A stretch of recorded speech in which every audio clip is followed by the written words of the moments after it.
comes to Guardians of the Galaxy 3, I'm going to be completely honest, I found it astounding. Firstly, from the beginning they set the tone of this film, that being a very dark, emotional rollercoaster, and to me personally I see this as the very first dark MCU film, which I actually find quite strange. As to pick Guardians as that particular film is very interesting to me, is because they're usually known as the funny guys, and so to see these characters and to see this film take that route, to me is very impeccable. Now, this film has a tone, that being very dark and emotional, with small segments of humour, and I think the humour does not take away from the emotional journey it takes us on.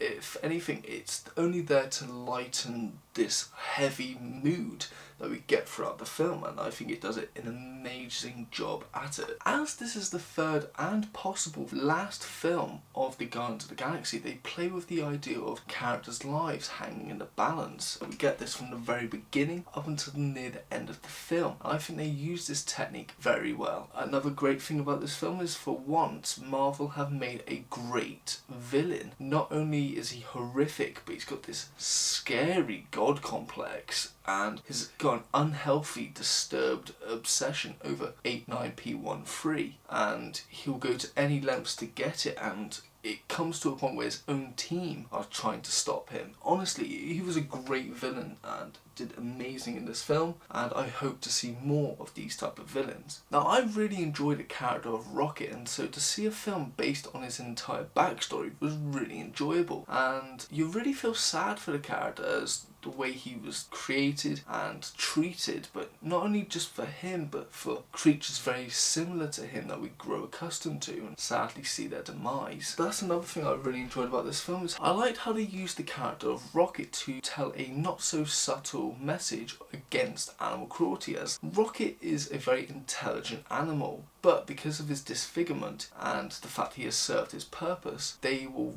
remove him, and I think that's a great metaphor for how all test animals are treated, as they are there for a purpose, and once fulfilled they are then put down. I like the major change between the Quill and Gamora relationship, as before Infinity War and Endgame they were quite close, and Quill had quite a serious amount of feelings for this woman, but ever since she barely even recognises him, and we see how much this hurts him, and you feel really bad because they obviously had a great relationship, and he deep down knows he'll never have that same relationship as he did beforehand. But throughout the film it's nice to see that he somewhat moves on from the past version he remembers and starts to appreciate this newer version he has with her. When it comes to the style of this film, I thought it was great. Not only these weird locations that looked quite beautiful, yet weird in a visual way, but we also get interesting camera angles from the very beginning in certain fight scenes, which I think just made it feel very creative and unique to other Marvel films, and it's nice to see them making a step out of their usual camera angles to an extent. To me, the action scenes were awesome, but especially the one towards the end, which, if I'm not mistaken,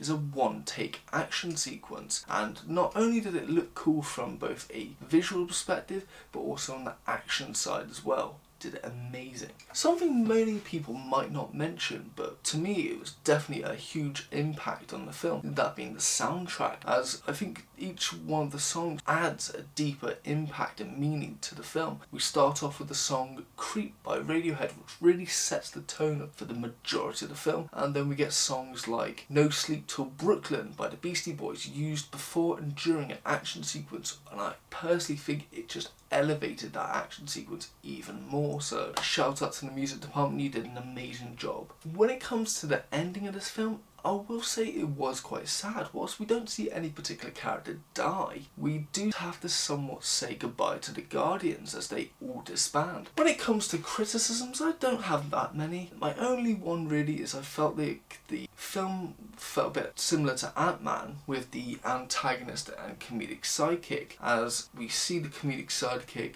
like in Ant-Man 3, going against the antagonist, the only difference being that Adam, who was that comedic sidekick, didn't die. Now, Marvel might do this a lot, where we see a lot of antagonists and comedic sidekicks. It might be a big part of their franchise, a huge element. It felt to me very apparent in this film. And again, another difference is I really enjoyed the villain in this one compared to Ant-Man 3. Nothing wrong with Kang specifically, I just felt that he was overshadowed and outshined by a talking head with robot legs. My other criticism is that I think, personally, I didn't quite understand Adam, as he was still on the evolutionary side, even though he is responsible for the death of his mother. So I was quite baffled at that. Overall, I really enjoyed this film, as not only was it dark, funny, action-packed at the wazoo, great character development, but a lot of emotional moments. And I really felt for the characters when they were near death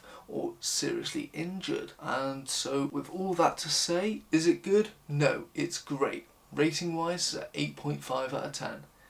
Recommendations, I have plenty. First of all, I obviously recommend the first two Guardians films. Next, if you are a Chris Pratt fan, I recommend Parks and Recreations. Not only that, but the first Jurassic World film. I've only seen the first one. Because this is set in space and it is quite comedic to an extent, I recommend the TV show Red Dwarf. Whilst I would say it's not as action-packed or even on the same budget as Guardians, it's very funny, clever at times, and has hybrid creatures like the cat. Another recommendation, I would say Star Trek 2009 film, as we see a mix of species working together fighting the unknown. If you are a James Gunn fan, I would definitely recommend Suicide Squad, as I think that was the film that, to me anyway, was a great turning point for DC. Not only that film, but I would recommend the TV show Peacemaker, which is quite like Guardians. You got a group of misfits working together, very comedic, very action-packed, and even has dramatic moments in certain cases. Those are my recommendations. This has been my review for Guardians of the Galaxy 3. If you have enjoyed, please like and subscribe, and as always, thank you and have a nice day.